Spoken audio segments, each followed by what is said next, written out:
መቀሌ አገልግሎት ነበረ። ምን ይመስል ነበር?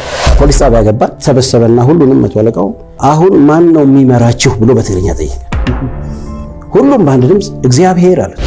ጌታ ምስኪኖችን ይወዳል፣ ጎስቋሎችን ይወዳል። ልክ ስንገባ ጫማችንን አውልቁ ተባልን፣ አውልቅን። ይህን የሚያለው ጠምሻ ልጅ ሰው አለ፣ የሰኞቹ አለቃ የተባለ ነው። እሱም ራቁቱን ነው። ወዲያው ነው እባክህ ጻፍልን ለኛ ምን ልበደው አሉኝ። እና እንደምን ላይ ጻፍላቸው ያላቸው ምንድነው የሲጋራ እንትን አለ አይደለም፣ ይሄ ብልጭ ጮረ እሱ ሊያውጥ እንደዚህ እየጠረገ እርኩስ ይቆይ እርኩስ ነው ግን ምን ላግታለ በስም ያልሆነ ግን ተግባራዊ የሆነ የሐዋርያ አገልግሎት ነው። ግን እንዲህ ያለ የሐዋርያ አገልግሎት ቀላል አይደለም፣ ከባድ ዋጋ ያስከፍላል። እና አንድ ጊዜ እንደውም ትዝ ይለኛል 45 ሆነን አንድ ቤት ውስጥ እያመለክን የዛን ጊዜ ቸርች ፋውንድ አላረግንም፣ በታድሶ ውስጥ ነው ያለነው። በአንደርግራውንድ ነው የምንቀሳቀሰው። ለካ ሳናውቀው እኛ እያመለክን ቤቱ ተከቧል። 89 አካባቢ 89 እና የዛን ጊዜ ከባድ አልነበረም ክርስትና። ቀጥታ ጉዞ ያደረግነው ምጽዋ፣ አቆርዳት፣ ከረን፣ ሰንአፌ፣ አዲኋላ ቀይ ባህር አለ። ቀይ ባህር ወደ ጀርባ ፊት ለፊት ያያየህ እና ይተለ 4 ሰዓት 5 ሰዓት አካባቢ ኃይለይ ተመስገን ክብረይ ልበል። ስለዚህ አሁን ላለው ትውልድ ካለህ ልምድ ከህይወት ተሞክሮ የዚህ መርሃ ግብርም ዓላማ እሱ ስለሆነ ምንድነው የምትለው? ሄዶ ወንጌልን በማገልገል በጊዜውም አለጊዜውም ጽና፣ ቃሉን ከመስበክ አትቦዝን። ብዙ ዋጋ ከፍሎ የጠራንን ጌታ፣ ብዙ ዋጋ ከፍሎ ለክብር ያበቃንን ጌታ ያለምንም ቅድመ ሁኔታ እናገልግለው።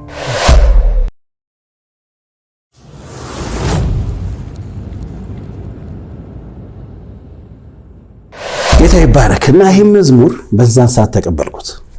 ለመጀመሪያ ጊዜ ናዝሬት ላይ ነው ያገለገልኩት። ከዛ ወንጂ ያለን በየቦታው መዘመር ጀመርኩኝ። ምን ሆነ? በዚህ ዝማሬ ውስጥ እግዚአብሔር ጥያቄያችንን መለሰ እና መዝሙሩን ልዘምር ጊታሬን ሳነሳ ገና መደርደር ሲጀምር የእግዚአብሔር መንፈስ ይመጣል። ጻርኩስ መንፈስ ማለት ሲጀምር እግዚአብሔር ይመስገን አጋንንት ይወድቃል። ስለዚህ ያለምንም ጩኸት በዝማሬ ብቻ እግዚአብሔር አጋንንት እንዴት እንደሚወጣ አሳየን።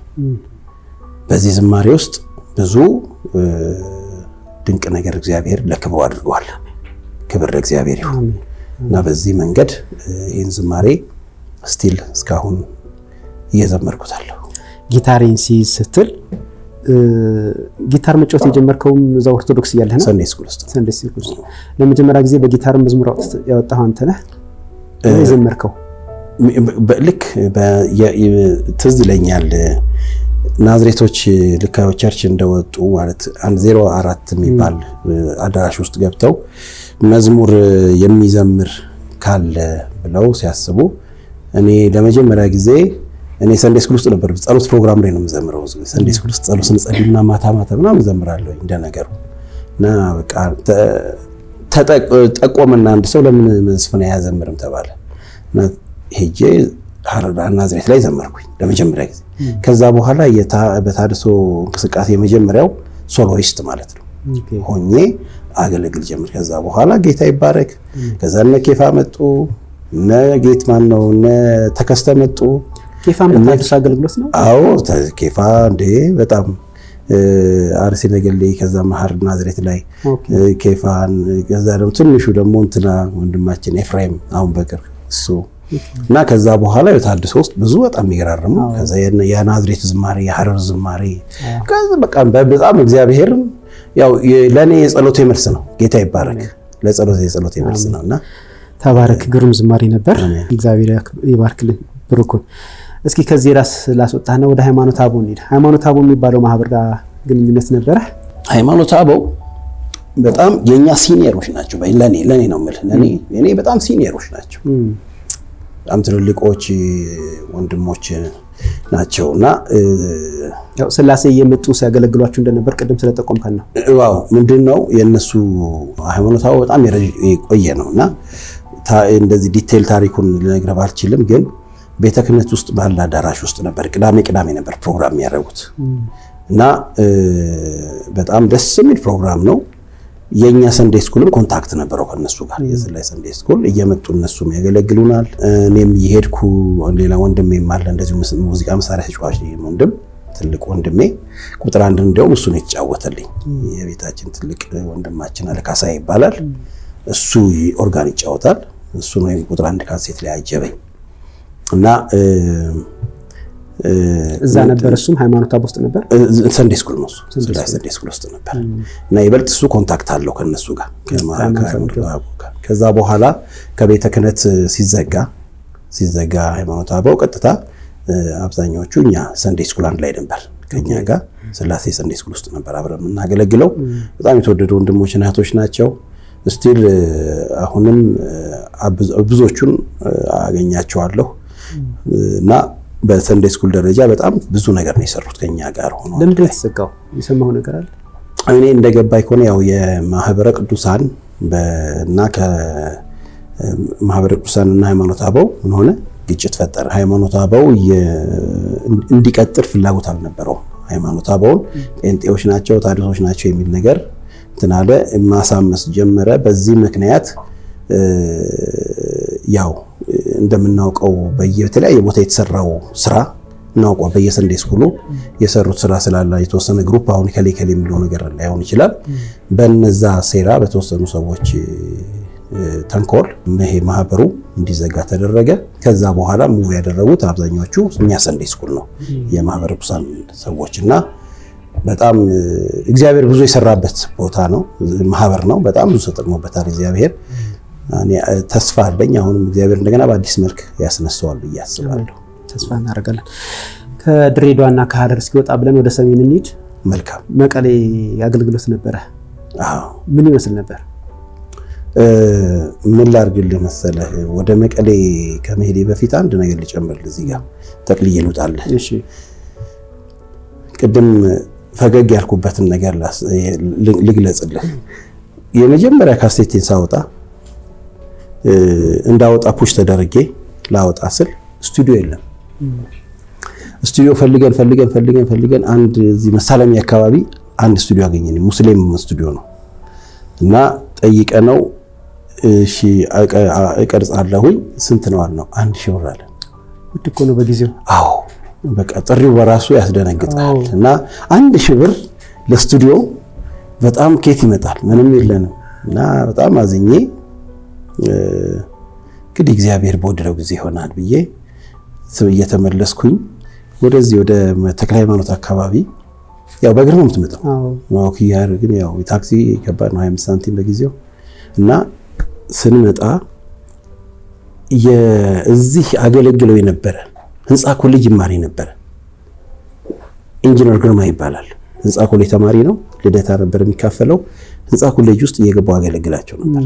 ህንጻ ኮሌጅ ውስጥ ጊታሬን በይገባል እንትን በተወሰነ መልኩ። እና እዛ ውስጥ ከነበሩት መካከል ኢንጂነር ግርማ ያለ፣ ዶክተር ዘገየ ያለ ምናልባት ካወቀው ዘገየታው አሁን በጣም እንትን ነው ዘገየ እና ሌሎችም አሉ። እና እሱ ትምህርቱን ጨርሶ ትግራይ ገብቷል። እና ሰላም መስፍኔ ብሎ ሲጠራኝ እንዴ መቼ መጣህ አልኩት። መጣሁኝ እኮ አለኝ። እዛ ውጭ ነው ማኪያቶ ጋብዘውኝ እየጠጣን እግዚአብሔር ረድቶኝ እኮ ትግራይ ከመቀሌ አካባቢ እንቅስቃሴ ጀምሬያለሁ አለኝ። ኦኬ የታድሶ እንቅስቃሴ ጀምሬያለሁ እና እንድትመጣ ፈልጋለሁ አለኝ። ደስ ይለኛል፣ ችግር የለም አልኩ። በቃ መዝሙሮቹስ ምን እያወጣ አይወጡም እንዴ አለኝ። አይ ላውጣ እኮ ዛሬ ሄጄ ስቱዲዮ እኮ እየተመለስኩ ነው አልኩት። ታዲያ 1000 ብር አለኝ አልኩት። ስለዚህ ጌታ እንዲሰጠን እጸልያለሁ ብዬ ማኪያቶን ጠጥተን ሳንጨርስ እንሄዳለን። ወዴት? ወደ ስቱዲዮ። ለምን? ጊታር ልገዛ የያዝኩት 1000 ብር አለ። እሱን ከልፈላለ ሄድን፣ ከፈልን፣ ተቀረጸ ማለት ነው። እውነትም እግዚአብሔር ተቀረጸ። ያ ካሴት ይዞ የተወሰነ በሱ ስለነበር ራሱ ዱፕሊኬት አደረገ። የተወሰነ ካሴት ይዞ ሄደ። ትግራይ ገባ ማለት ነው። አገልግሎቴ ለትግራይ አገልግሎት የመነሻ የሚሆነው ነገር ላሳየ ነው። ሄደ። ያ ካሴት በያውደ ምሕረቱ ይከፈት ነበር ያ መዝሙር ከዛ የሰንበት ተማሪዎች ይህንን ዘማሪ እንፈልገዋለን እስኪ አምጡልን ተባለ። በቃ በዚህ ምክንያት ግርማይ ደብዳቤ ላከልኝ፣ ወንድሜ ግርማይ ኢንጂነር ግርማይ። በዛ ምክንያት ነው ወደ ትግራይ የገባሁት፣ ወደ መቀሌ የገባሁት። እና ምን ያክል ጊዜ ተቀምጠህ? የሚገርምህ እኔ ወደ ትግራይ ሄድኩት ለ1 ሳምንት ነው፣ or 1 week 87 ክረምት ላይ ሄድኩት። ለዘመን መለወጫ መለሳለሁ ብዬ ነው። ከኔ ጋር አንድ ሄደ ወንድም አለ፣ ስሙን አሁን ማንሳት አልችልም ጀስት ፈቃዱ ስላላወኩኝ። አንድ ወንድም ከኔ ጋር ሄደ። ከዛ በኋላ ለ1 ሳምንት ሄድ ነው። የሆነች ቤት ነው የተከራየው እሱ። እዛ ቤት የተከራየበት ቤት ውስጥ ሰንዴ ስኩል ተማሪዎች ተነገራቸው፣ መጥቷል ተባለ። ዘማሪው መምጣት ጀመሩ ቤት እና ያ ጊታር ይዣለሁ፣ ይመጣሉ፣ ሰንዴ ስኩል ዘምራለሁ፣ ወንጌል ይሰበክላቸዋል፣ ይጸልይላቸዋል፣ ይጸልይላቸዋል። በተወሰነ ጊዜ ውስጥ በጣም ጥሩ መነቃቃት ሆነ።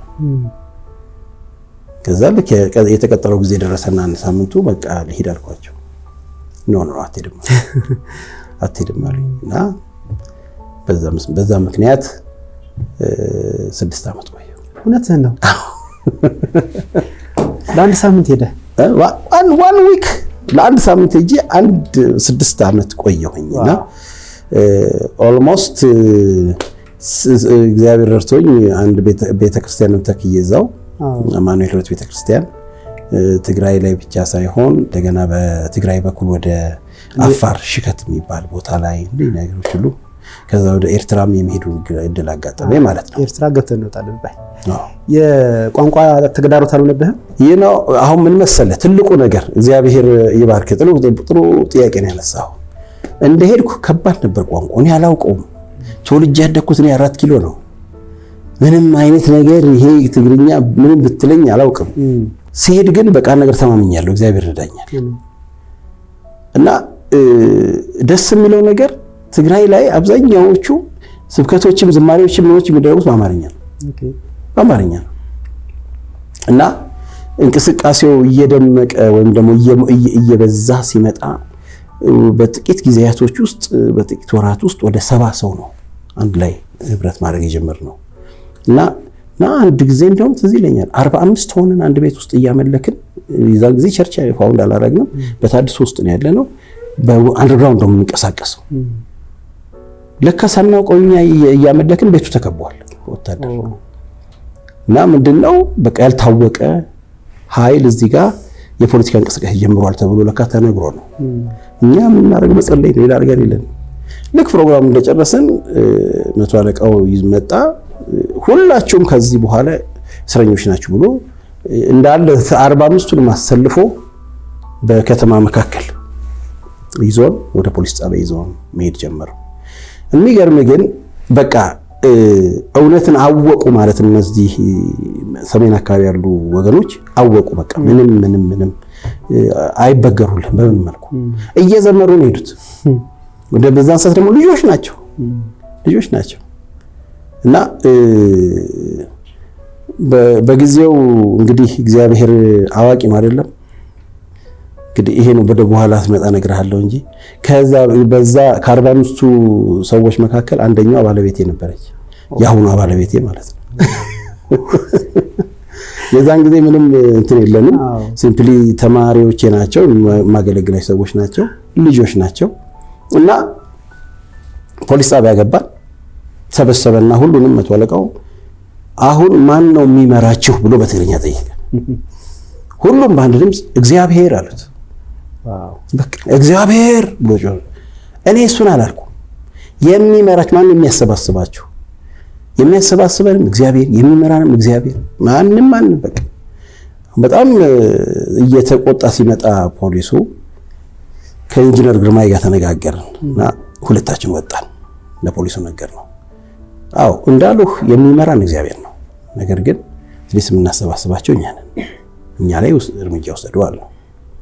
እኔ ግርማይ፣ አንድ ደግሞ አምባቸው የሚባል ነበር። እንደገና ደግሞ እህት ኤልሳ የምትባል፣ እንደገና ደግሞ የሸዋይነሽ የምትባል ቤቷ ስናደርግ የነበረ እናት ነች። 6ታችንን አሰሩ። ሌሎቹን በማግስቱ መታችሁ ቃል ትሰጣላችሁ ብለው ለቀቋቸው። አሁን ስንታሰር እስር ቤቱ እንዴት መሰለህ ቴዲዬ፣ በጣም የሚገርም እኔ በጣም ምን አይነት ከባድ ነገር ነው። 4 በ4 አትሆንም፣ 2 አድርገው እኔንና አምባቸውን ኢንጂነር ግርማይና በጊዜ ነበር ወንድም አለ ሁለቱን አንድ ክፍል ውስጥ ከተቱ። እስረኞች አሉበት። ስንገባ እስረኞቹ መካከል ጥቅጥቅ ብሎ ሞልታለች። ይሄ እንትሉ ግድግዳው ላብ ይንጠባጠባል እና ደግሞ ትኋን ይንጠባጠባል። ትኋን አለው። ከባድ ነው። እዛ ውስጥ ነው የምትገባ እና ሁሉም ከዚህ ከወገቡ ላይ ራቁቱ ነው፣ ሙቀት ነው በጣም ደግሞ በዛ ላይ ያው ታውቃለህ የሚያጨሱ ናቸው በጣም። ልክ ስንገባ ጫማችንን አውልቁ ተባልን፣ አውልቅን። ይሄን የሚያልወጣም ሻልጃ ሰው አለ የእስረኞቹ አለቃ የተባለ ነው። እሱም ራቁቱን ነው። ምኑ ጋር እንቁም? ጥግ ጋር ቆምን። ጥጓን ይዘን እንደዚህ ብለን እነሱ ካርታ ይጫወታሉ። በዚህ ሁኔታ ላይ ያለን መሸ። እየመሸ ሲመጣ ውስጤ መንፈስ ቅዱስ መስክሩላችኋል። እንዴ ቋንቋ ስላልከኝ ነው። በምን ቋንቋ ነው የምናገረው? እነዚህ ሁሉ የሚያወሩት በትግርኛ ነው። ከኔ ጋር ያለው ልጅ ግን የዛ ሀገር ልጅ ነው፣ አምባቸው የሚባለው። ከዛ አንብዬ አልኩት፣ አምባቸው አቤት፣ በቃ ንገራቸው ወንጌልን፣ እኔ እጸልይልሃለሁ፣ ማል ደግሞ ዘምርልሃለሁ ተባባሉ። እሺ ምንም የለም ተጀመረ። አንዱን ሲነግረው ወንጌል ሲጸልይ ሲነግረው መጡ። አብዛኛዎቹ መጡ። አንዱ ብቻ ቀረ። እና ባካችሁ ተውን፣ ኮንፊውዝን አታድርጉን፣ በቃ ዝም በሉ ምናምን ማለት ጀመረ ሲል የእስረኞቹ አለቃ ካልፈለክ አንተ ተው፣ እዛ ጥግን ያዝና ተቀመጥ፣ ተናገሩ እናንተ አለ። የት ይሄዳል? እዛ አውሩ የሰማን እንጂ በቃ ከዛ መሀል ላይ በቃ ውስጤ እንድዘምርላቸው ፊል ታረግ ልዘምርላችሁ መዝሙር አልኳቸው። እሺ አሉ። ምን መዝሙር መጣ መሰለ ውስጤ? ጌታ ምስኪኖችን ይወዳል፣ ጎስቋሎችን ይወዳል፣ ሰው የጣለውን ያነሳል፣ የተረሳውን ያስታውሳል፣ አይኖቹ በምድር ሁሉ ያያሉ፣ አይኖቹ በምድር ሁሉ ያያሉ ስል ወዲያውኑ እባክህ ጻፍልኝ ለኛ ምን ልመደው አሉኝ። እና እንደምን ላይ ልጻፍላቸው? ያላቸው ምንድነው የሲጋራ እንትን አለ አይደለም፣ ይሄ ብልጭልጭ ወረቀት፣ እሱ ሊያውጥ እንደዚህ እየጠረገ እርኩስ ይቆይ እርኩስ ነው ግን ቢሆን ጻፍ ምን ላግታሪ በቃ እኔ ነው በጣም በቃ ውስጣችን እንትላል። ወዲያው ጻፍንላቸው፣ ማጥናት ጀመሩ። ከዛ ደግሞ አንድ የትግርኛ መዝሙር ያጠናሁት ነበር። ኃይለይ ተመስገን ክብረይ ልዕልበል ሃልወተይ ተባረክ አታብ ሰማይ ትነብር ተባረከለይ። አሁን እቺን ዛሬ ያጠናኋት እዛው እኛ የምናገለግላት ልጅ ነው የተቀበለች፣ በርሴት ትባላለች። እሷ ነው የተቀበለች መዝሙሩና አሁን ይሄን ስንዘምርላቸው ጻፍልኝ ሆነ ነገር ዘመሩ። ጸለይንላችሁ፣ እጃችን ጭነን ተበራረክን። እዛ ጠዋት early morning ላይ ተንኳኳ መስኮቱ። ያው ለሽንት ትወጣለህ፣ ለሽንት ተዘጋጁ አለ እና ጠባብሽ መስኮቷ ከፈት አድርጎ ነው አለቃው ከውስጥ ወታደሩ ፖሊሱ ውጡ ለሽንት አለ ሲል፣ ይሄ የእስረኞች አለቃ ያልከው ስሙ ወድ መንግስቱ ነው የሚባለው፣ በጣም ጋንግ ነው። እና ልክ ውጡ ለሽንት ሲል ስማ አለው በትግርኛ ነው፣ ኢየሱስ ጎይታዩ አሜን።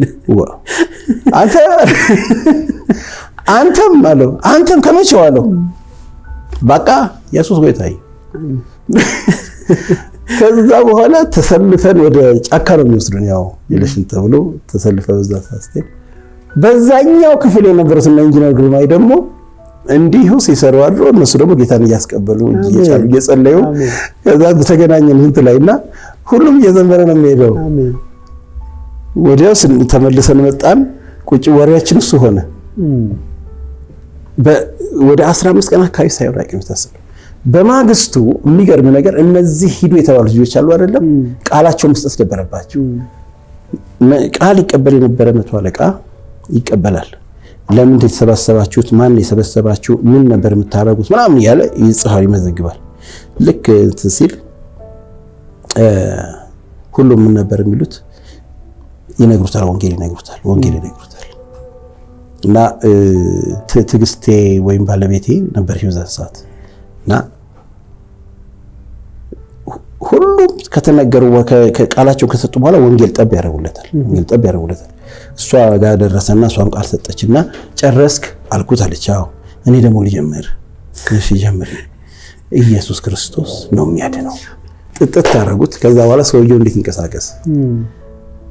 የኛ መርማሪ ማለት ነው። እግዚአብሔር ውስጡ ልታደረገው። ከዛ በኋላ ወንጌል ብቻ ሆነ በቃ ጩኸቱ። እና ከ15ኛው ቀን በኋላ ይመስለኛል መጥቶ ያው እንግዲህ ዛሬ ፍርድ ቤት ይያችሁ ቀርባለሁ፣ በዋስትና መብታችሁ ተከብሮ የምትወጡበት ሁኔታ ይዘጋጃል፣ እናንተ ጠይቁ፣ እኛ ኦልሬዲ ስለጨረስን ምርመራውን ችግር የለም ማለት። ግን ለምንድን ነው እንዲህ አይነት እውነት ይዛችሁ ያለ ፈቃድ የምትንቀሳቀሱት? ፈቃድ ለምን አትይዙ? እኛ እኮ እንቅፋት የሆነብን ይሄ ነው እኮ ሁላችንም እንፈልጋለን በቃ መስማት። እና ፈቃድ ይዛችሁ ለመንግስት ለምን ግራ ታገባላችሁ? ለመንግስት መገዛት አለባችሁ። እና ፈቃድ አልነበረንም በጊዜው። ያን ነገር ኃይላችሁ ሰጠን። ከዛ በኋላ የሚገርምህ ነገር አንድ ወርም አልተቀመጠም እሱ ወጥቶ የሹፍርና ስራ ይዞ ሙሉ ወንጌል ጆይን እንዳደረገ ሰማን። እና ምንድነው በትግራይ የነበረው ቆይታ የሚመስል ነበረ። ማለት ሰፊ ነው ባይዘው ማን አሁን ብናወራው ጀስት ታይሙ ምን ይታያል? 6 ዓመት ታሪክ በጣም እንትን ኮንፈረንስ እናዘጋጅ ስንፈልግኛ አሁን ምንድነው የምናደርገው? የሆነ ቅጥቅጥ ተከራይተን ወደ ጫካ ነው ይዘን የምንሄደው። ጫካ እንገባና ጫካ ደግሞ በጣም በረሃ ውስጥ ጥሎን ይመለሳል። እኛ እዛ ኮንፈረንሳችንን ስናደርግ ስናብድ ስንጸልይ ስንቆይ ከተማ ውስጥ አይደለም። አይቻልም እንዴ? ከባድ ነው። ፈቃድ መቻል ነበር። ፈቃድ መጠየቅ ገና ፈቃድ አልያዝንም ነበር። እኛ ህብረት ነበር የዛን ጊዜ። ከፈቃድ ካወጣን በኋላ ኦልሬዲ ሁሉ ነገር ያ በአማኑኤል ስም ከተመሰረተና አማኑኤል ቤተክርስቲያን ብለን ፈቃድ ከያዝን በኋላ ሁሉ ነገር ሰላም ነበር። ከዛ ፊት ያለውን ነው ማለት ኤርትራን ነካርጋል። እስኪ ጎራ ብለን እንውጣ። ኦኬ ኤርትራ እንዴት መሰለህ ያጋጠመኝ? ማን ነው ወደ ኤርትራ ሊሄድ የቻልኩት? ይሄ ያልኩህ እዛ ትግራይ ላይ በነበርኩበት ሰዓት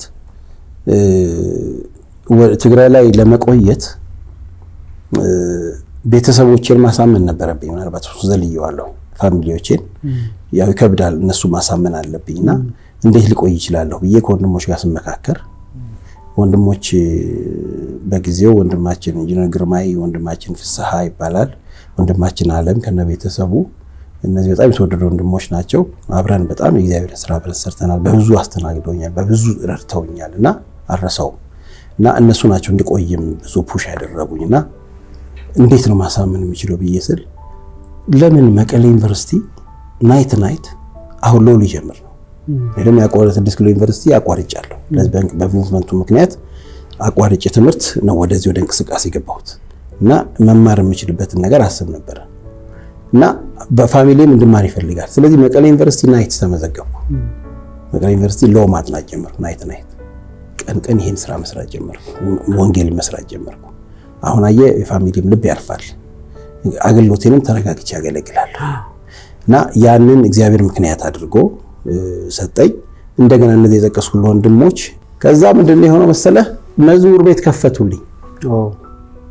በቃ እንደዛ አይነት መዝሙር ሮሆቦስ መዝሙር ቤት ለመጀመሪያ ጊዜ በትግራይ ምድር ላይ በመቀሌ ምድር ላይ መዝሙር ቤት ተከፈተ።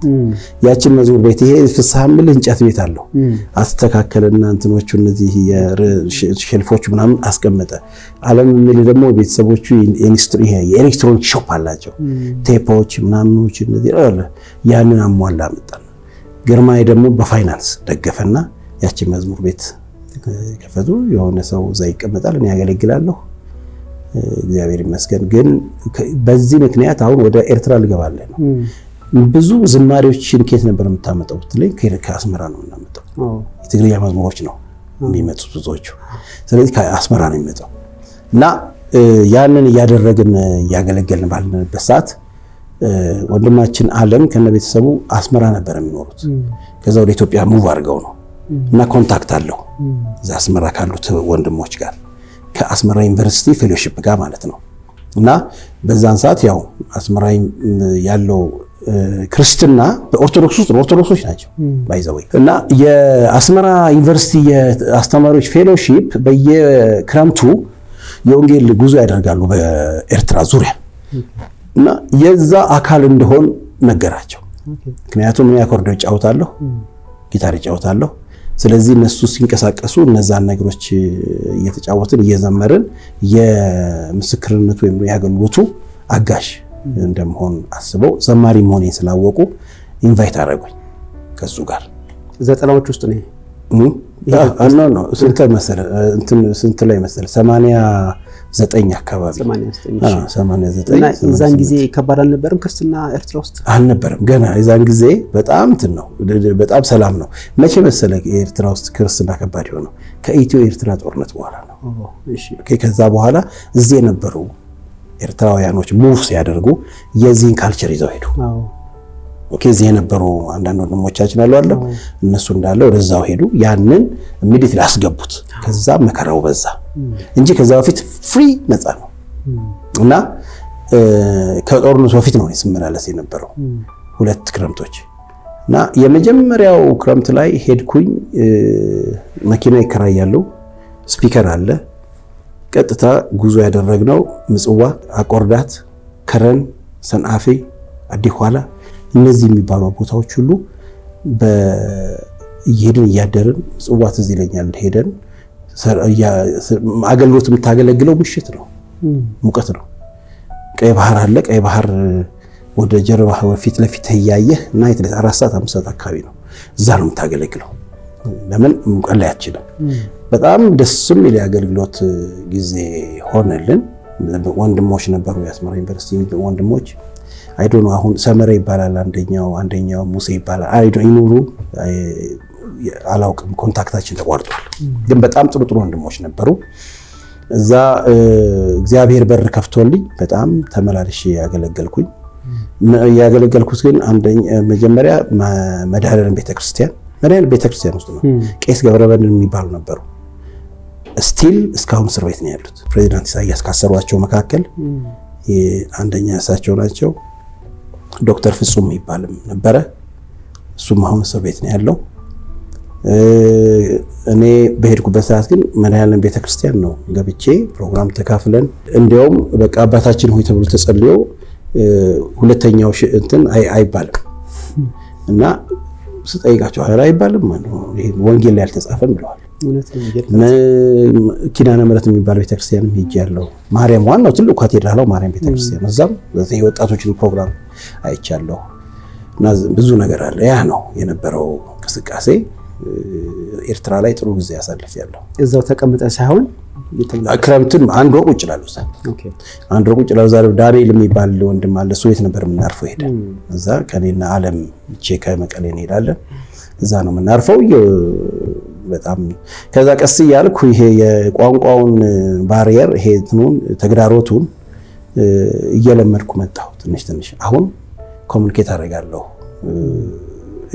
እረዳለሁ፣ ይገባኛል። ሲናገሩ በተወሰነ መልኩ እንዲገባህም አድርጌ ልናገር እችላለሁ። ፐርፌክት አይደለሁም።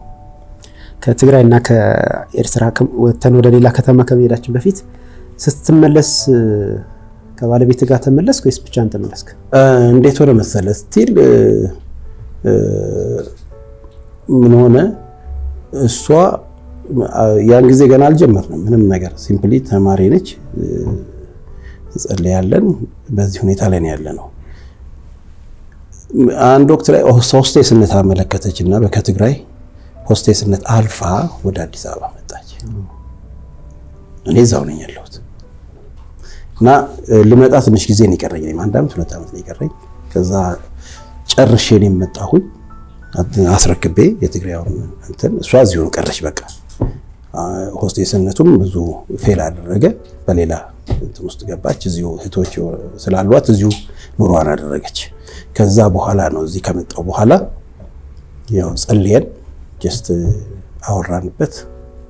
በዛ መልኩ ጀመርን ማለት ግንኙነታችን። ስለዚህ ከትግራይ አሁን ኦልሬዲ ወደ 23 ዓመት ሆኖናል። ዋው 3 ልጆች ከትግራይ አክሊል ብቻ ሳይሆን የትዳር አጋርም ትግራይ ለኔ ትግራይ ለኔ እንደገና በአድቫንስ ዲፕሎማ በሎ ይዤ መጣሁ። ኦኬ እዛ ነው። ከዛ ወደ ጅማ ለስራ ሄጄ እዛ ደግሞ ኤልኤልቢን ይዤ መጣሁ።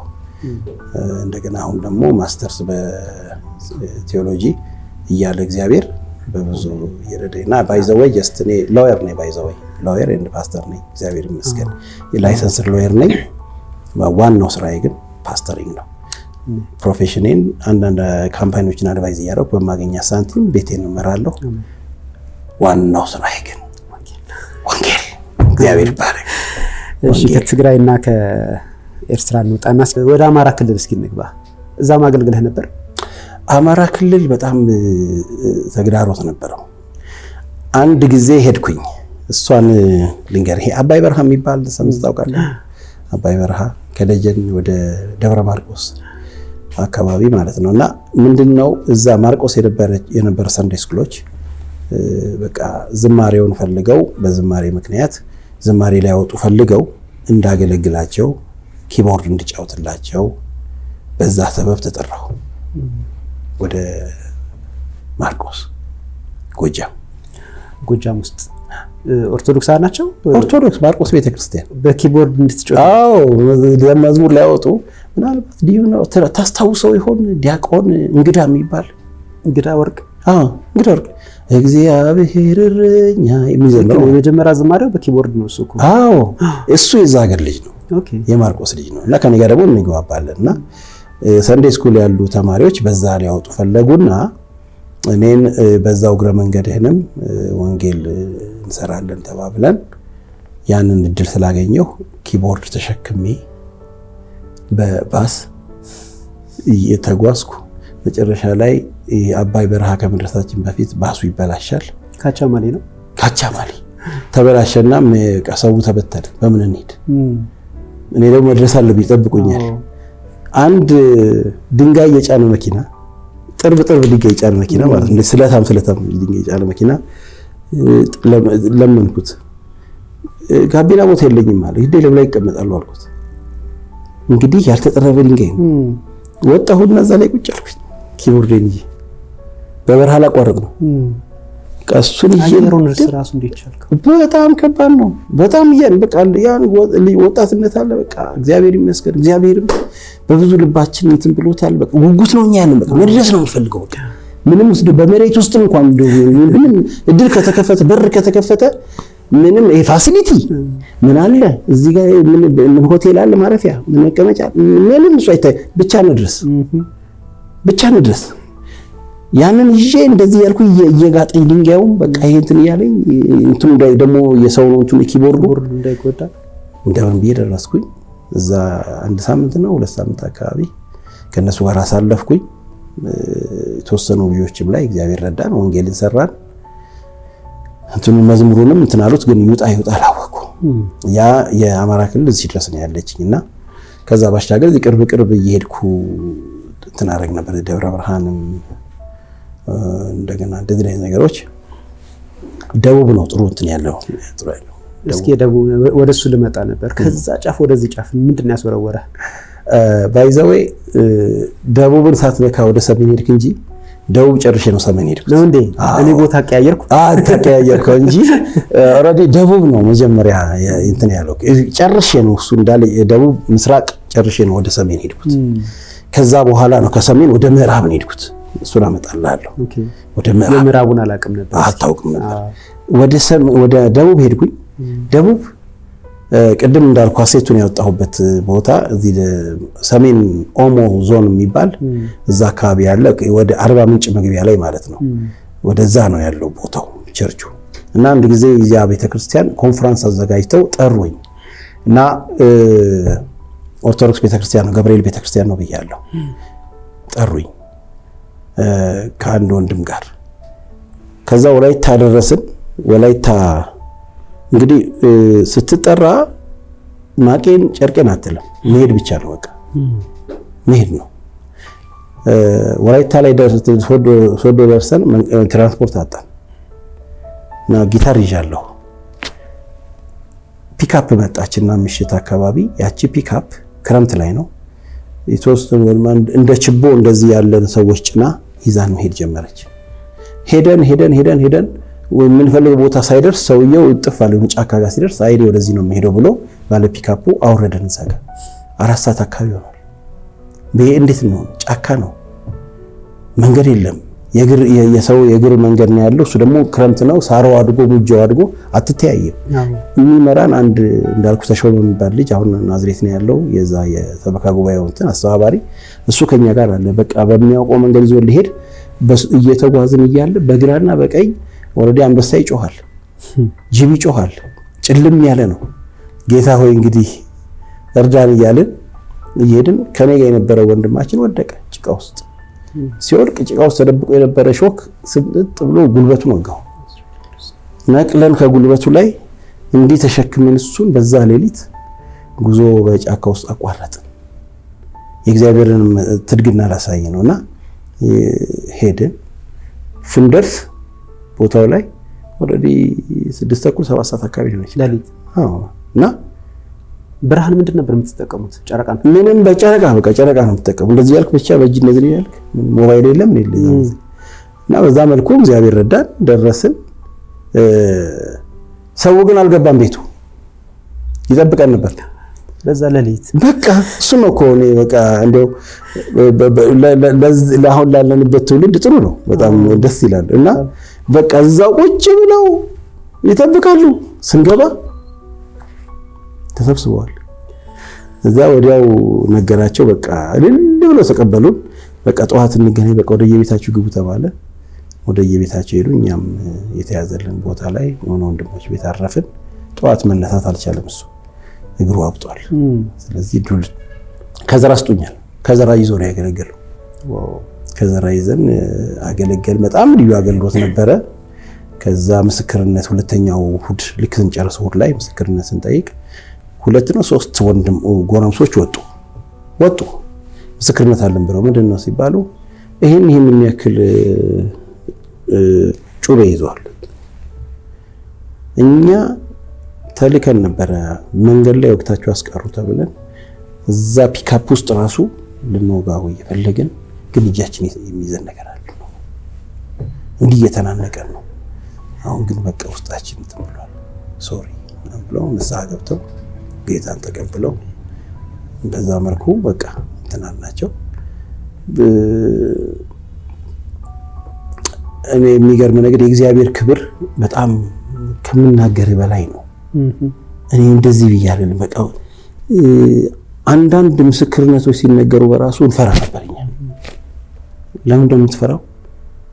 ልብ እንዳይታበይ ጌታ ሆይ ልቤን ጠብቀው። ይሄ ሁሉ እየተሰራ ያለው ማን ነው? አንተ ነው።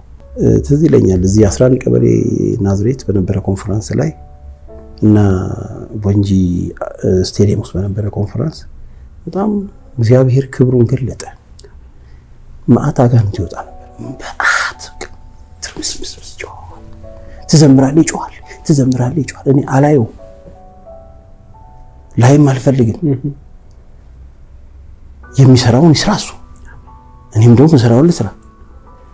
በቃ ጨፍኜ ዘምሬ ጌታን አክብሬ ልክ ትጨርስ ጊታሬን ቲቪ ወርዳለሁ። ከወጣን በኋላ ውጭ እንደዚህ ከወንድሞች ጋር ስንነጋገር ነው እንዴ እኔ እኮ ኦሬዲ በቃ ቀጥዬ ነው የምወድቀው ብዬ ነበር አለ አንደኛው። ሲያሳቀን ማለት በቃ እኔ ከስተኛ በቃ ምንም በቃ ጌታ ሆይ እንዳታዋርደኝ እያልኩ ምንድነው ክብሩ ማለት ሊቋቋም አይችልም ነው አለ በቃና ያ በአገልግሎት በምናገለግለው ሰዎች ልብ ውስጥ እግዚአብሔርን መፍራት ነው እንጂ የሚጨምርልን መታበይ የለም።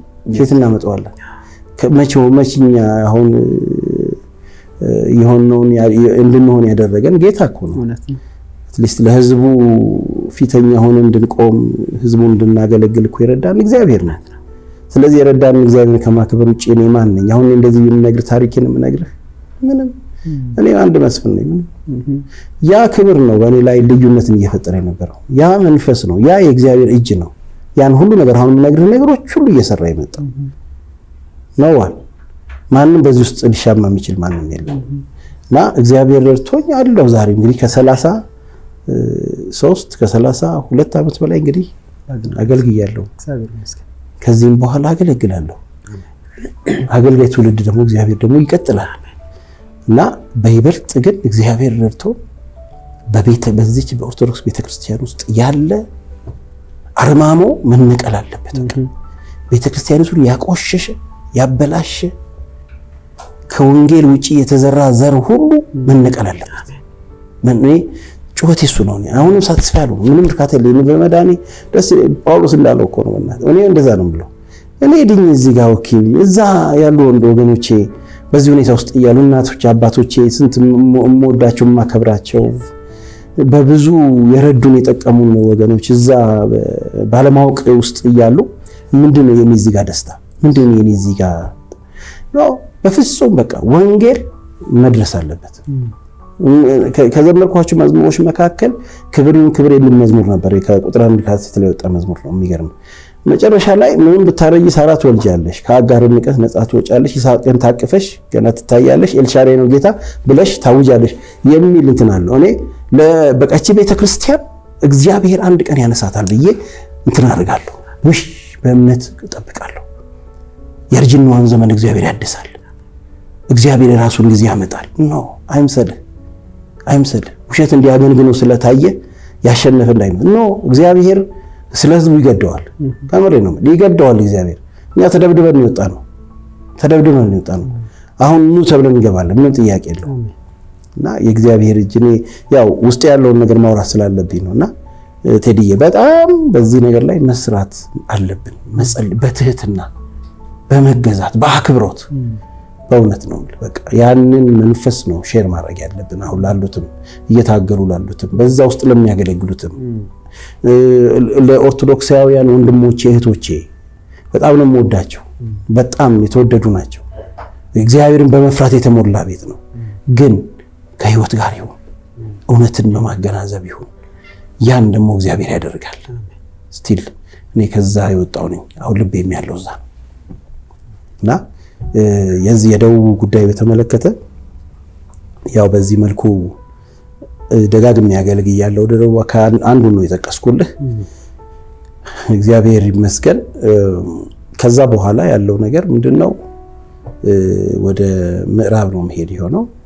ወደ ምዕራብ ኢትዮጵያ ወደ ጅማ ሄጃለሁ። ጅማ ስሄድ ግን እግዚአብሔርም ጋር ተነጋገርን፣ አወራሁ።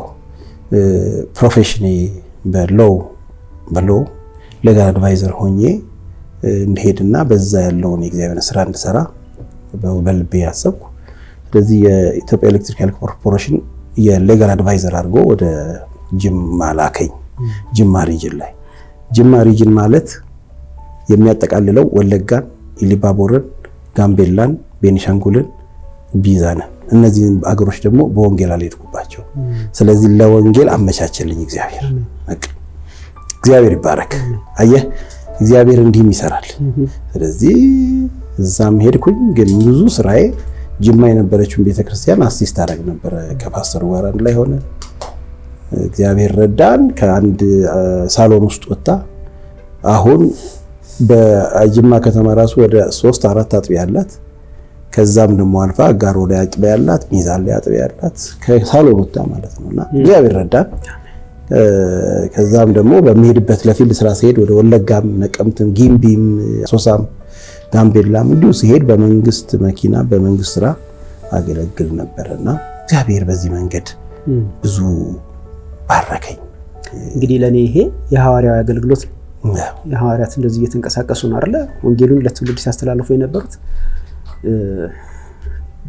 በስም ያልሆነ ግን ተግባራዊ የሆነ የሐዋርያ አገልግሎት ነው። ግን እንዲህ ያለ የሐዋርያ አገልግሎት ቀላል አይደለም፣ ከባድ ዋጋ ያስከፍላል። ምክንያቱም አሁን ቀደም ለምሳሌ ወደ ሰሜን የነበረን ጉዞ ስትነግረን መኪና መንገድ ላይ ተበላሽቶ በማይመች መኪና ሊያውም ድንጋይ በጫነ ሊያውም ደግሞ ድንጋዩ በስነ ስርዓት ባልተጠረበና እንደ ባልጩት በሆነ መኪና ተጭኖ የመጓዝ አይነት እንዲህ አይነት ከባድ ዋጋዎች እንደገና ደግሞ የደቡብን ስናነሳ በማይመች በጨለማ በሌሊት በጫካ ውስጥ ወይም ደግሞ ትልልቅ ሳር ባለባቸው ውስጥ መጓዝ እንዲህ አይነት ከባድ ዋጋ የሚያስከፍሉ ነገሮች አሉ። አሁን ያለው አገልግሎት ከእናንተ አገልግሎት ይልቅ ትንሽ ምቾት ያለው ይመስላል። ማንም ሰው በቀላሉ ወደሚፈልገው ቦታ ሄዶ ማገልገል የሚችልበት ሁኔታ ነው ያለው። ስለዚህ አሁን ላለው ትውልድ ካለህ ልምድ ከህይወት ተሞክሮ የዚህ መርሃ ግብርም ዓላማ እሱ ስለሆነ ምንድን ነው የምትለው? ሄዶ ወንጌልን በማገልገል በኩል በመራመድ በኩል በመንቀሳቀስ በኩል ምክንያቱም አሁን ተቀምጦ ማገልገል ላይ ብዙ ኢንጆይ የሚያደርግ ትውልድ ያለ ይመስላል እና ምንድን ነው ያለህ መልእክት? ምንድን ነው ለዚህ ትውልድ የምታስተላልፈው? ቴዲዬ ምን መሰለህ አንዲት ነገር ትዝ አለችኝ። አዲስ አበባ ያለው እዚህ ወደ አስኮ አካባቢ የሆነች የቤቷ ምስጋና ፕሮግራም አዘጋጅታ እንዳገለግል ጠራችኝ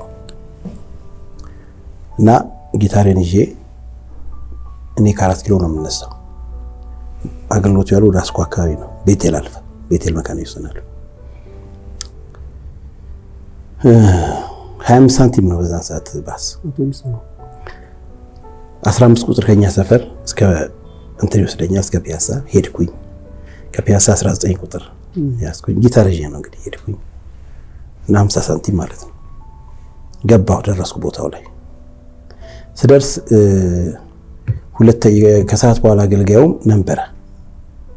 ያን ጊዜ አገኘው ይደግ ነበር ሁለተኛው አገልጋይ ክራር ነበር ያዘው እና ከሰዓት በኋላ የሆነ ፕሮግራም ስለተደረበብኝ የጠዋት ነበርኩኝ። ጠዋቱን ቢይዝና አንተ ከሰዓቱን ብትሸፍን ሲለኝ ኦኬ ደስ ይለኛል ችግር የለም ተባብለን በዛ መልኩ ጠዋቱን ፕሮግራም አገልግሎ ሄደ። ከሰዓቱን አገለገልኩ። ከዛ ስወጣ ተሯሩጠው 5 ብር ሰጡኝ። 5 ብር ሰጡኝና ደነገጥኩ። ለምንድን ነው አልኳቸው። 5 ብር ብዙ ብር ነው። ለምንድን ነው? አይ ትራንስፖርት ኖ ትራንስፖርትማ 50 ሳንቲም ነው። ስለዚህ ቀሪው ብር ቀሪው ሳንቲም ምንም አያደርግም። ይሄ ያስበላክ ለትራንስፖርት ነው። በቃ ልምዳችን ነው። በቃ ይሄ ምን እንግዲህ ወይ አይ ዶንት ኖ ይሄ በቃ ይሄን ነው እንትን ያደረግነው በጊዜው የተለማመድነው ነገር እሱ ነውና መልሱ አልኳቸው። ባይሆን ያው የመጣሁበት 50 ሳንቲም አለ 1 ብር በቂ ነው፣ ከበቂ በላይ ነው። ሌላውን የመለስኩበት ሁኔታ እንዳለ አስታውሳለሁ። እንደዛ ሆነን ነው እኛ እንትን ያልነው። ይሄ አካሄድ ወይም ደግሞ ይሄ ልምምድ ፐርፌክት ነው ወይ ያልኩ አይደለም። ገብቷል። በተወሰነ መልኩ አገልጋይ ማግኘት ይኖርበታል። ብዙ መጨነቅ የለበትም። ብዙ ስለሚበላው ስለሚጠጣው ስለሚጓዝበት ማሰብ የለበትም። አገልጋይ መኪና የሚኖረው ችግር የለውም። አገልጋይ ጥሩ ሆቴል ገብቶ ቢበላም ችግር አለው። ችግር የሚሆነው መስፈርት ሲሆን ነው። ለአገልግሎት እንደ መስፈርት ሲቀመጥ ነው። እንደዛ ሲሆን ጥሩ አይደለም። እኔ ትግራይ ላይ ሆኜ ፕሮግራም አዘጋጀንና ኮንፈረንስ እንዲመጡ የፈለኳቸው ዘማሪዎችና ሰባኪ ጋብዣለሁ። ከለከለ አይደለም። እግዚአብሔር የባረካቸው በጣም ጥሩ ጸጋ ያላቸው ዘማሪዎች ናቸው እና ሰባኪዎች ናቸውና ጠርቻቸው እንግዲህ ይሄን እንግዲህ 91 አካባቢ 92 አካባቢ ነው ጠርቻቸው ሊደርስ አካባቢ አልቻልንም እና ቀይሮ ፕሮግራሙን አሉኝ። አንድ ቀን ቀየርኩ፣ አንዱን ቀየርኩ። ሁለተኛ ጊዜ በደንብ አስተካከልኩና በደንብ አናውንስ አድርገን ለአብያተ ክርስቲያናት ተነግሮት ሁለተኛም ጊዜ እንድቀይረው ሊነግሩኝ ሲያስቡ ወዲያው ኢሚዲየትሊ ሌላ ሰው ቀይረናል፣ የሚመጣ ችግር የለም ቀይረናል አሉኝ። ለምን እንደተቀየረ ለምን እንደዛ እንደሆነ አንደርስታንድ አደረገዋለሁ፣ ይገባኛል። ያው አለመመቻቸት ሊሆን ይችላል ብዬ አሰብኩኝና ከዛ በኋላ ግን የመጡት ዘማሪ በጣም አንደኛው ዘማሪ በጣም ወዶ ዘማሪ ነው፣ ወዳጄም ነው። የመጀመሪያው ቀን 40 ቀን ነው የጀመረው ኮንፈረንስ። መብራት አልነበረም፣ ጠፍቶብን ነበር እና በጊታር ያለ ሳውንድ ሲስተም መዘመር ነበረበት። አልችልም አለኝ። ለምን? አይ አልችልም፣ በዚህ መዘመር አንኛ ለድምጼም ጥሩ አይደለም እና ያ ኦልሬዲ እኮ ሳውንድ ሲስተም ጥሩ ነው ቢኖር፣ ከሌለ ግን መዘመር ማቆም የለብንም፣ መዘመር አለብን። ይዘምራል ህዝቡ፣ ችግር የለውም። ትክክል። ያኛው ፋሲሊቲ ቢኖር ጥሩ ነው። ፋሲሊቲ ከሌለስ በዛም ውስጥ ማለፍ የምንችልበትን አይነት አቅም ነው መያዝ ያለብን ልፈልጌ ነው። ኖርማሊ አሁን ምንድነው በኢንስትሩመንት ብቻ ለመደና ከዛ በኋላ ወደ እንትኑ ሲገባ እሺ እምቢ ይለዋል። ልክ እንደዛው ሁሉ እኔ ለምሳሌ ነው የምነግርህ። ልክ እንደዛው ሁሉ ብዙ ምቾት ከለመድክ ምቾት በሌለ ጊዜ ግን ልትፈታ ትችላለህ፣ ግራ ሊገባ ይችላል። አገልግሎት ደግሞ ዋጋ ያስከፍላል። ምንድነው አሁን በዚህ ዘመን ላለ አገልጋይ የምትለው ነገር? በምን መልኩ ነው ማገልገል ያለበት? እንዴት ነው? እና ልክ እንደዛ ሲለኝ ምን ያደረኩት እኔ ጊታሬን እየተነሳሁና አይ በቃ ጉባኤው ላስመለኩ በቃ ዘመር አይደለም ያስፈልገው ዘመር። እንዲህ አይነት በጣም እንትን የሆነ ፍሌክሲብል የሆነ የአገልግሎት አቅጣጫ ነው እንከተል የሚገባን። ካልሆነ ግን የእግዚአብሔር መንፈስ ያዝናል። የተጠራ ነው ልናገለግለው ነው። በጊዜውም አለጊዜው፣ በምቾትም አለመምቸትም፣ በመጥገብም በመራበብ፣ በማግኘትም በማጣትም ውስጥ ሆነን ነው እግዚአብሔርን ማገልገል ያለብን። ካገኘን እሰየው እግዚአብሔር ይባረክ፣ ካላገኘን እግዚአብሔር ይመስገን መቀጠል ነው ያለብን። እና ጠርቼ ኔክስት ታይም ላይ እንደዚህ ኮንፈረንስ ዘጋጅ ጠራውና ምን ሆቴል አለ ብሎ ጠየቀኝ። ዋይ ለምን ጠየቀኝ? አይ ነው እንደሱ አይባልም። እኔ አሁን ልኮንን አይደለም ሰው ያለው ልምድ ነው ፕላይ የሚያደርገው። ምን ልምዱ ልክ መሆኑን አለመሆኑን እየነገርከው እየተሄዳለህ እንጂ ለምን እንደዚህ ያለ ብለህ አትኮን ነው። ለዛ አልተጠራንም። ግን ባይሆን ጥሩ ነው። እንዲህ አይነት ኦፕሽኖችን ባናቀርብ ጥሩ ነው። ኦኬ በተቻለ መጠን የሀገር ውስጥ አገልግሎት ተጠርተህ ፕሮግራም አስይዘህ አጀንዳ አስይዘህ የውጭ አገልግሎት ሲደረብብህ ድንገት ሲደረብብህ የሀገሩን ደምስሰህ ወደ ውጭ የምትሄድ ከሆነ ሮንግ ነው እሱ። እንዲህ አይነት ነገሮች ላይ ምክንያቱም የምናገለግለው እግዚአብሔር ነው፣ ልንጠነቀቅ ይገባል። ጸጋ ደግሞ ሊሰጥም ሊወሰድ የሚችል ነገር ነው እየተሰጠን ጸጋ።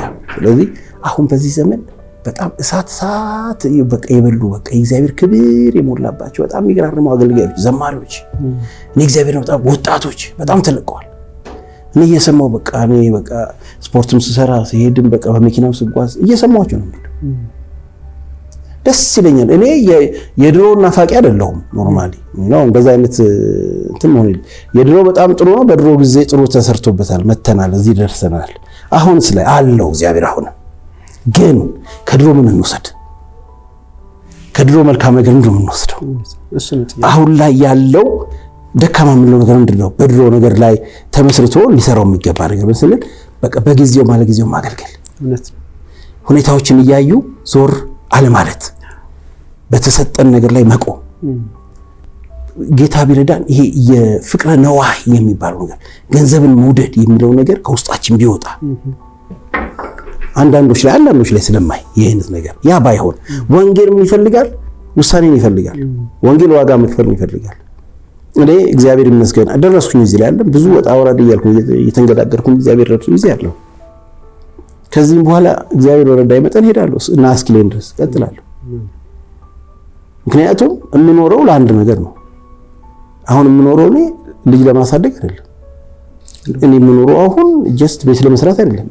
አሁን የምኖርበት ትልቁ ዓላማ አሁንም ስቲል ለወንጌል በወንጌል ላይ የተያዘልኝ አጀንዳ ሲያልቅ በቃ ያ ሲፈጸም ሄዳለሁ። እስከዛ ድረስ ግን እግረ መንገዴን በምሰራው ነገር ላይ እንደዋና ስራ ሊያው ኦኬ ስታይል ፕሮፌሽናል አይደለም አመላውየር more than 21 years ግን ያ ለኔ እግረ መንገድ ነው። ዋናው ነገር ግን እዚህ ጋር ላይ ወንጌል ነው። ስለዚህ በዚህ ዘመን ያሉ ወጣቶች ትውልድ በጣም እኔ እማሳደጋቸዋለሁ በእግዚአብሔር ቃልና እንደዚሁ የምከታተላቸው እንደ አንድ መንፈሳዊ አገልጋይ ማለት ነው። የምመክራቸው ነገር ሁሉ ጊዜ ይሄን ነው። ጳውሎስ ለጢሞቴዎስ ያለው ነገር በጊዜውም አለጊዜውም ጽና፣ ቃሉን ከመስበክ አትቦዝን። እኔ አሁን እዚህ ደርሼ በቃኝ አይደለም። ከዚህም በኋላ ሊከፍል የሚገባኝ ዋጋ ካለ እግዚአብሔር በሚሰጠኝ አቅምና ጸጋ እየከፈልኩ ሄዳለሁ እንጂ በቃ ብዬ የምመለስበት ወንጌል እንደሱ አይደለም፣ መንፈሳዊነት እንደሱ አይደለም።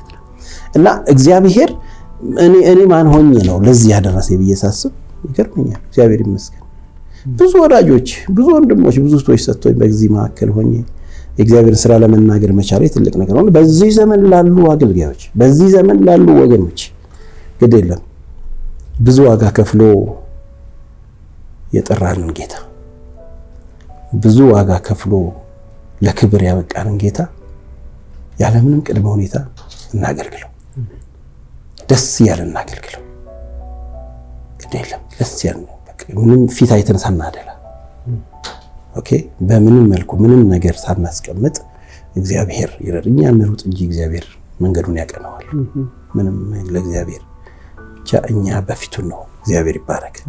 እና እኔ ያንን መንፈስ ነው ሁልጊዜ የማስበው። ሁልጊዜ አንድ ነገር እያለን ሄድ ኢዮሳፍጥ ያለውን ነገር ልበል። በመጨረሻ ኢዮሳፍጥ ያለውን ነገር እንበል።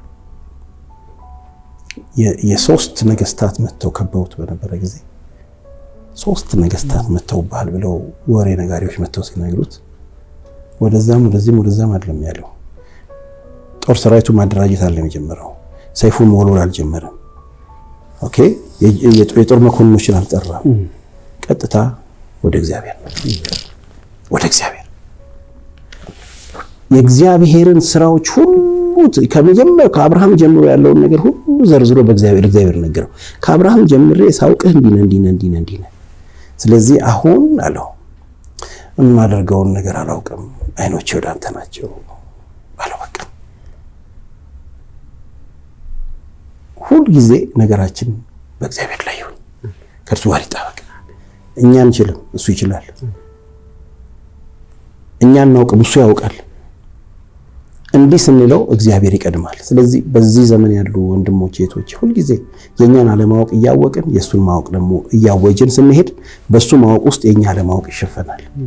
በሱ ዕውቀት ውስጥ የኛ አለማወቅ የኛ ዕውቀተ ቢሶች በእርሱ ዕውቀት ይሞላል። ያን ጊዜ ነገራችን ይሰምራል፣ መከናወን ይሆናል።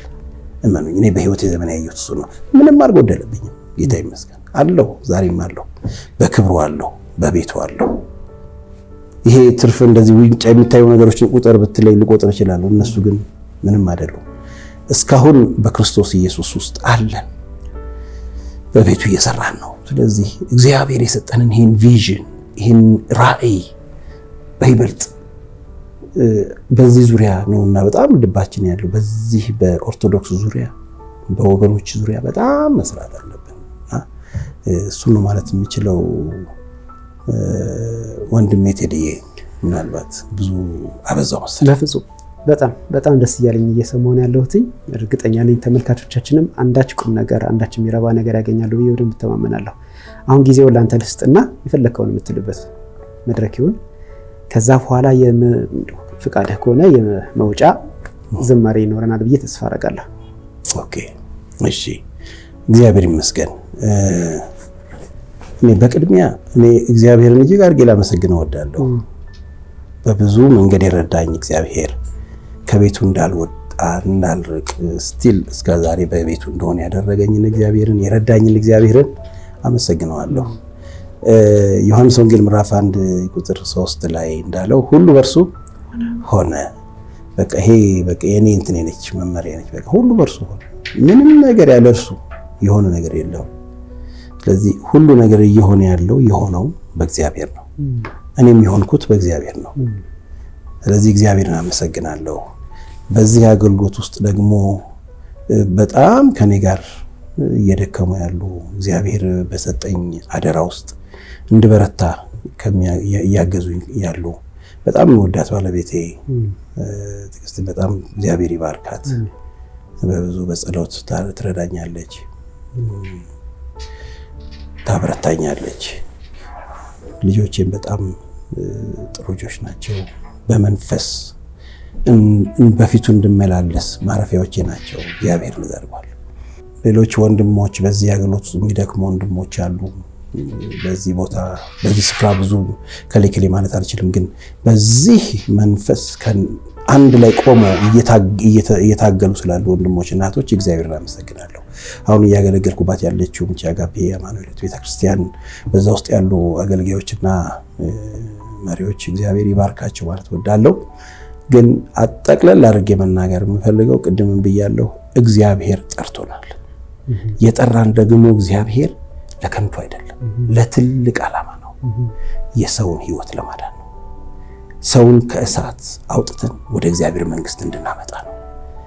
በዚህ ጥሪ ውስጥ ወለም ዘለም ማለት የለብንም። እግዚአብሔር በረዳን መጠን ትሁታን ሆነን ቅኖች ሆነን እግዚአብሔርን እየጠየቅን ለሚያስፈልጋቸው ሁሉ ወንጌልን መንገር፣ ለዓለም ሁሉ ወንጌልን መንገር፣ በፊቱ በትህትናና በታማኝነት በቅንነት መመላለስ፣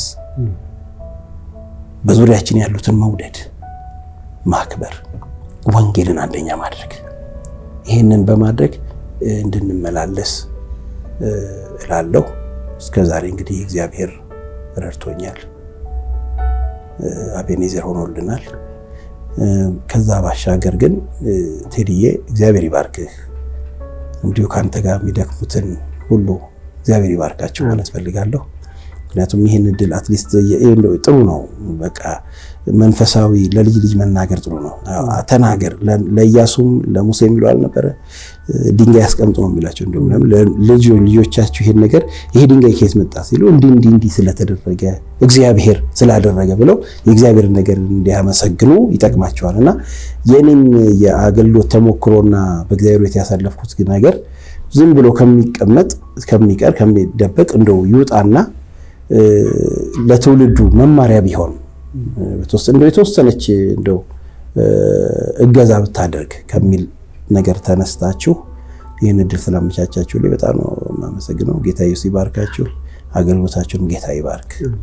ታንክ ዩ።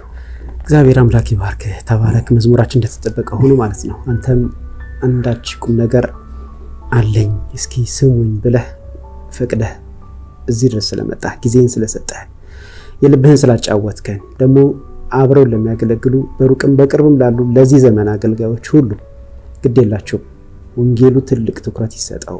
ግዴላቸው ቅድሚያ ለእግዚአብሔር ቃል የሚለውን ልትመክረን ከተሞክሮ ልታካፍለን ስለፈቀድክ በጣም እናመሰግናለን። ቀደም እንዳልኩትኝ አድማጮቻችን ተመልካቾቻችን አንዳች ቁም ነገር ያገኛሉ ብዬ በደንብ ተማመናለሁ። አንተም መላው ቤተሰቦችንም ሁላችሁ እናመሰግናለን። ዛሬ ይባረክ። ተባረክ። በዚሁ እኔም ልሰናበት፣ አንተም ደግሞ በዝማሬ ታጠናቅቃለህ። ተመልካቾቻችን ይሄ ሜሎስ ዩቲዩብ ነው። በዚህ በሜሎስ ዩቲዩብ ላይ ከሚተላለፉት መርሃ ግብሮች መካከል ጥቂት እናውጋ የተሰኘው የዛሬው መርሃ ግብራችን ይህንን ይመስላል። በዚህ መርሃ ግብር ላይ ልዩ ልዩ እንግዶችን ይዘን እንቀርባለን። በዚህም ደግሞ ከእንግዶቻችን የህይወት ተሞክሮ አንዳች ቁም ነገር ታገኛላችሁ፣ ትማራላችሁ፣ ትታነጻላችሁ፣ ትገነባላችሁ ብለን ተስፋ እናደርጋለን። ሜሎስ ዩቲዩብ እናፈርሳለን ብቻ ሳይሆን እንገነባለን አለው ማለት። አብራችሁን ስለምትሆኑ እንዲሁም ደግሞ ሼር ስለምታደርጉልን እግዚአብሔር አምላክ ይባርካችሁ። ሰላም።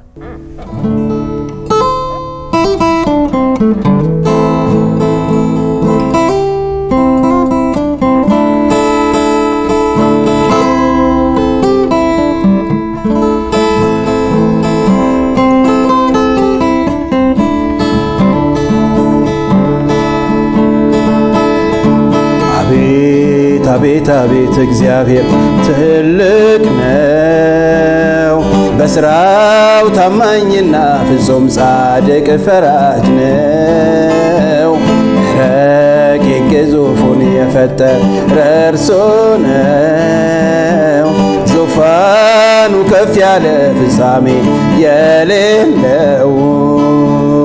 አቤት አቤት አቤት እግዚአብሔር ትልቅ ነው፣ በስራው ታላቅና ፍጹም ጻድቅ ፈራጅ ነው። ረቂቅ ግዙፉን የፈጠረ እርሱ ነው፣ ዙፋኑ ከፍ ያለ ፍጻሜ የሌለው።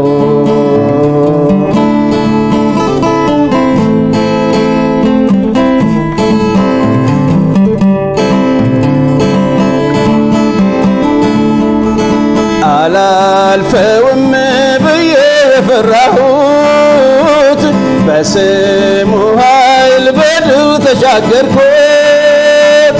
ሞቷል ብሎ ጠላት ሲፈነጥዝ ኃያሉ ኢየሱስ ዕድሜ ጨመረልኝ፣ ተስፋዬን ቀጥሎ በሕይወት አቆመኝ። ኃያሉ ኢየሱስ ዕድሜ ጨመረልኝ፣ ተስፋዬን ቀጥሎ በሕይወት አቆመኝ። አቤት አቤት አቤት እግዚአብሔር ትልቅ ነው፣ በሥራው ታማኝና ፍጹም ጻድቅ ፈራጅ ነው። ረቂቅ ግዙፉን የፈጠረ እርሱ ነው። ዙፋኑ ከፍ ያለ ፍጻሜ የሌለው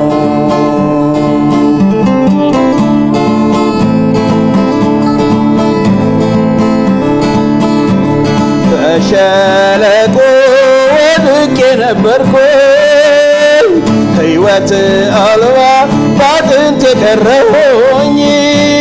ተነስ ብሎ መንፈሱ ቢጠራኝ በታላቅ ድል በሁለት እግሬ ቆምኩኝ። የኃያሉ እግዚአብሔር ሰራዊት ተባልኩኝ። በታላቅ ድል በሁለት እግሬ ቆምኩኝ። የኃያሉ እግዚአብሔር ሰራዊት ተባልኩኝ። አቤት አቤት አቤት እግዚአብሔር ትልቅ ነው። በሥራው ጻድቅና ፍጹም ታማኝ አምላክ ነው። ረቂቅ ግዙፉን የፈጠረ እርሱ ነው።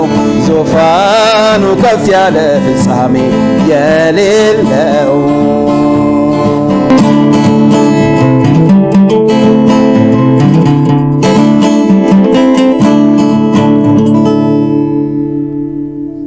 ተባረኩ። እግዚአብሔር ይባርክ። ዘር ይባረክ።